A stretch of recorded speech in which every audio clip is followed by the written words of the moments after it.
Mr. President, Excellencies, distinguished delegates, it is my honor to address this august assembly.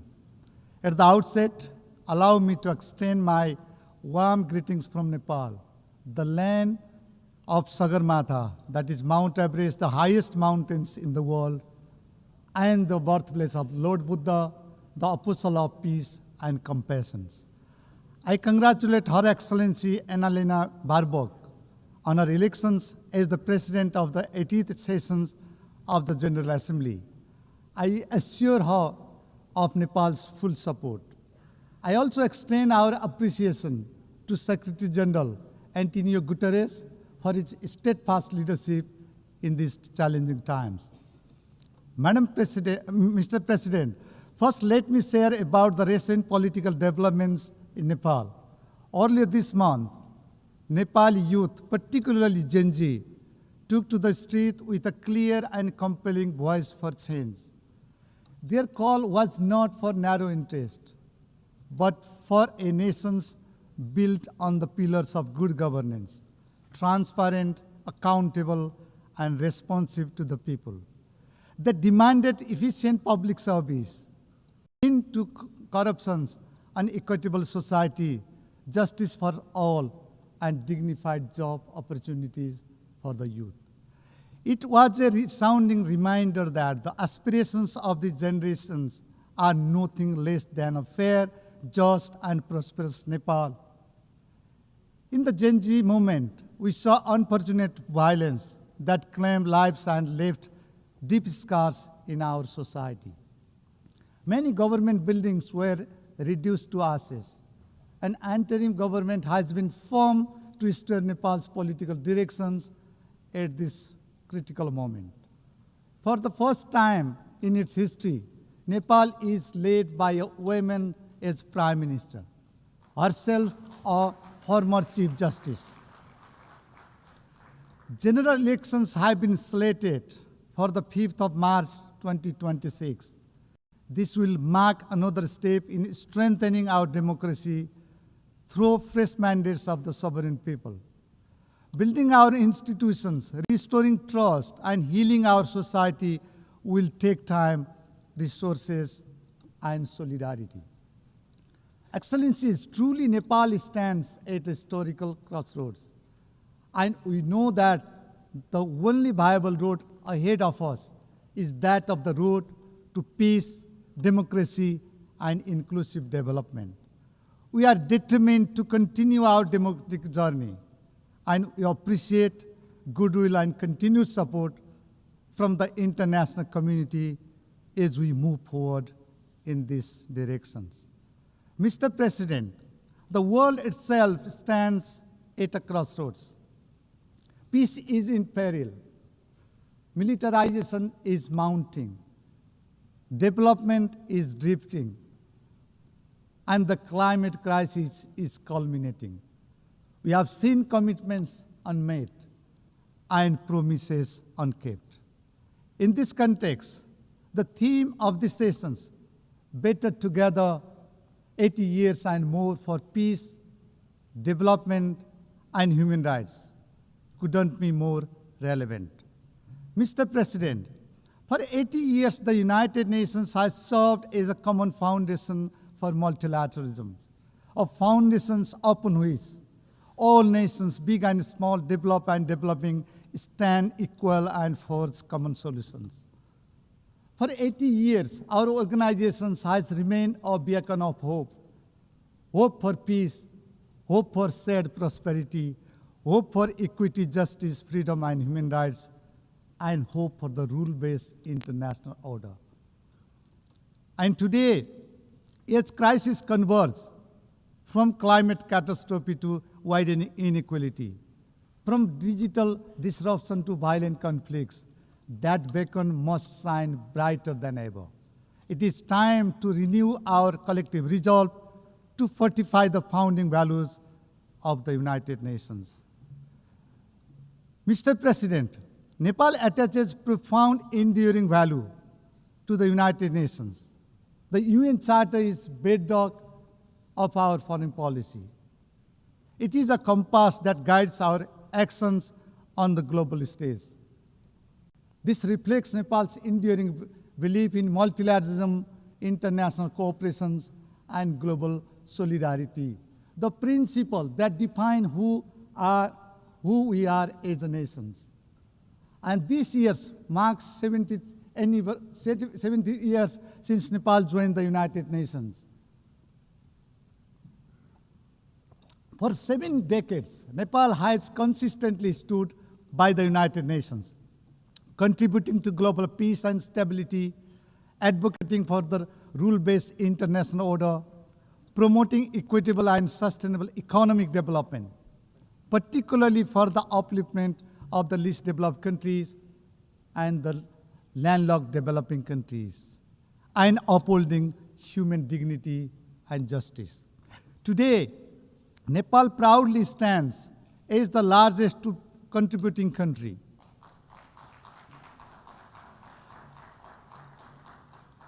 Our highly professional peacekeepers have served with a deep sense of duty to secure peace and stability in the conflict-ridden parts of the world.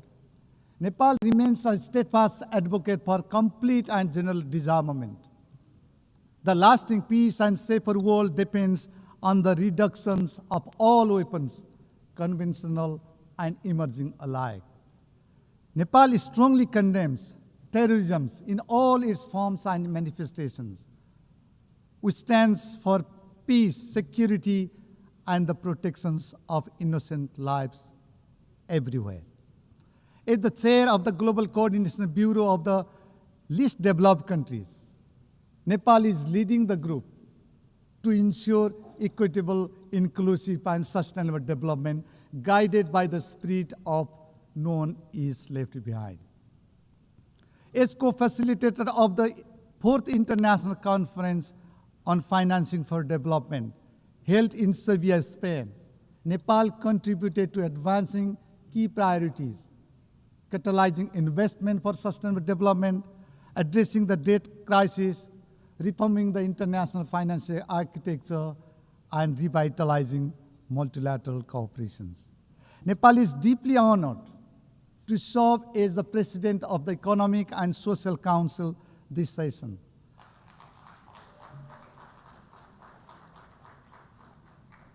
We thank the member states for their trust. As the President of the ECOSOC, I am deeply committed under the motto of delivering better, to bring coherence, to bring credibility, and to bring measurable impact to the Council's work. As a member of the Peace Building Commission, Nepal is deeply committed to supporting inclusive, nationally owned, and locally driven peace-building process. Mr. President, the world today faces challenges of profound gravity and urgency. Many parts of the world are witnessing protracted crises. War is raging relentlessly in Ukraine. Suffering is deepening in Gaza, where civilians bear the heaviest toll. We support a two-state solution where Israel and Palestine coexist peacefully and securely with internationally recognized borders in line with the relevant United Nations resolutions. Nepal is deeply concerned about the innocent civilians held hostage by Hamas. We call for the immediate release of Bipin Joshi, a Nepali student who has been held hostage by Hamas since October 7, 2023. Excellencies, crises in Sudan, Sahel, and beyond have left millions displaced, hungry, and vulnerable. The architectures of the global peace has been under severe pressure, unseen since the Second World War. Institutions designed to prevent conflict and uphold human dignity are tested as never before. It is frustrating that the defense budget is skyrocketing while development cooperation is shrinking. Global military spending has reached unprecedented levels, $2.7 trillion in 2024, the highest since the Cold War. We have witnessed gross violations of human rights in various parts of the world. Children and most vulnerable are caught in the crossfire. Climate-driven disasters are compounding human suffering, deepening vulnerabilities, displacing communities, and straining already fragile systems. The very institutions we build to confront these global challenges are under immense strain. Confidence in multilateral frameworks is weakening. This is a clear and urgent call to reassess, strengthen, and revitalize our multilateral institutions and to fortify global solidarity and actions. Mr. President, let me highlight a few areas that deserve urgent global attention. First, peace and security. Beyond words, peace demands actions. It demands courage, and it demands the commitment. In these turbulent times, dialogue must triumph over hostility, diplomacy over conflict, and cooperation over divisions.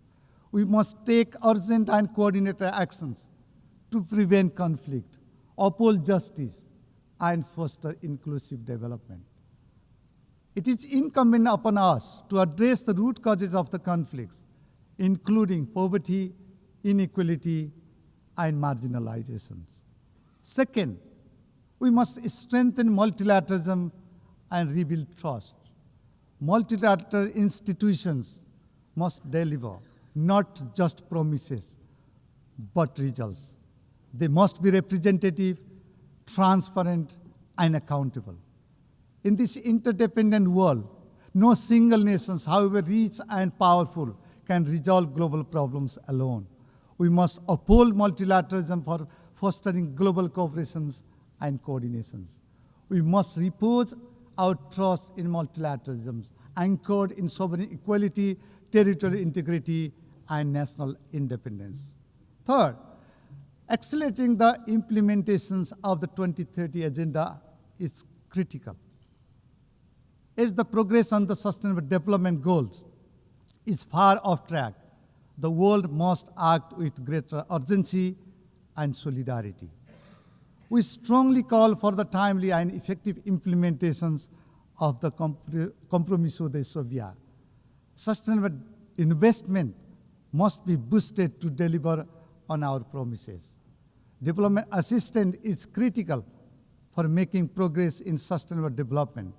We appreciate the developed countries that meet the ODA target and strongly urges others to fulfill the commitment. We must make development finance adequate, easily accessible, predictable, and aligned with national priorities. Institutional and human capacity support tailored to the needs and priorities of the countries, particularly in the global south, should be prioritized. We must reform trade systems to be fair, to be inclusive, and to be responsive to the developing countries. It is incumbent upon us to address the debt burdens facing by many developing countries. Debt relief, including debt restructuring and debt swap, should be scaled up to ease debt distress. Priorities should be given to inclusive development. We must invest in youth and promote gender equality and empowerment of women and girls. The rights, safety, and dignity of migrant workers must be fully respected and protected. Fourth, climate justice and climate actions. Climate change has disproportionately affected vulnerable populations such as low-income communities and developing nations. Nepal is deeply concerned about the disproportionate impact of climate change, particularly in the mountain regions. We have first-hand experience of glaciers melting in our Himalayas that are seriously threatening the lives and livelihoods of millions downstream. to discuss the climate crisis and chart out the way forward, we convened the Sagarmatha Samvad, that is Mount Everest Dialogue, in May this year under the theme Climate Change, Mountains and Future of Humanity. The Samvad adopted the Sagarmatha call for action, reaffirming our shared commitment to the Paris Agreement and 2030 Agenda. Nepal is proud to be among the few countries to have submitted our third nationally determined contributions, NDC 3. By 2035, we aim to reduce emissions by nearly 27% and expand renewable energy eightfold. Excellencies, as the world confronts a climate catastrophe, we must act with urgency and resolve. This is not a crisis of emissions. It is a crisis of equity, of survival, and of justice. Nepal calls for urgent, fair, and ambitious actions to protect vulnerable communities. Polluters may take responsibility with actions. We reiterate our call for scale-up, predictable, and accessible climate finance, technology transfer, and capacity building for countries on the front line, particularly the least developed countries and mountainous nations. The loss and damage fund must be capitalized, and biodiversity finance must be increased to match the scale of the crisis. Nepal urges the international community, especially developed countries, to demonstrate genuine solidarity and moral clarity by delivering on the ICJ advisory opinion and upholding their obligation to protect the climate systems. Fifth, digital transformations. Technology must be inclusive, secure, and right-based. We must narrow the digital divide within and among countries to create a peaceful and equitable society. Nepal advocates for a global digital cooperation framework that ensures access to infrastructures, digital literacy, and data protections for all. Technology transfer must be accelerated and scaled up. Finally, the United Nations must be reformed to reflect the present-day realities. Focus should be laid on coherence, coordinations, and accountability across the UN development system. We need to prioritize LDCs and LLDCs across all global commitments and partnerships. The UN 80 initiative offers a timely opportunity to renew our collective commitment to a more inclusive, transparent, and effective multilateral systems. Nepal supports the reform of the United Nations Security Council to make it more representative, transparent, and accountable. The review of the ECOSOC and the high-level political forum this year presents an important moment to enhance their effectiveness, coherence, and the impact in delivering on the Sustainable Development Goals. Similarly, Nepal supports the ongoing peace-building architecture review. This is an opportunity to enhance synergy, streamline efforts, and drive results where they matter the most. We also underline that the global financial architecture must meet today's realities. Mr. President, the global community has time and again reaffirmed its determinations to tackle challenges before us. And we have shown that we can achieve more when we act in genuine partnership, when we choose collaborations over confrontations, and when we replace disagreements with dialogue, and we are committed to peace, prosperity, and sustainable future. Mr. President, Excellencies, distinguished delegates, ladies and gentlemen, for 8 decades, the United Nations has stood as a beacon of hope for peace, for justice, for human rights, and for development. Today, that legacy calls upon us more urgently than ever. The world watches us at a moment of great trial. Let us stand together, united and determined to ensure enduring peace and prosperity in the world. When the United Nations succeeds, humanity as a whole succeeds. When it falters, it is the innocent and vulnerable who bear the heaviest cost. Let this 80th anniversary remind us of our shared duty to safeguard peace, to uphold justice, to protect human dignity, and to build a world that is fairer, safer, and more human for all. Nepal stands firmly committed to doing its part in shaping a safer, more prosperous, and more sustainable world. I thank you.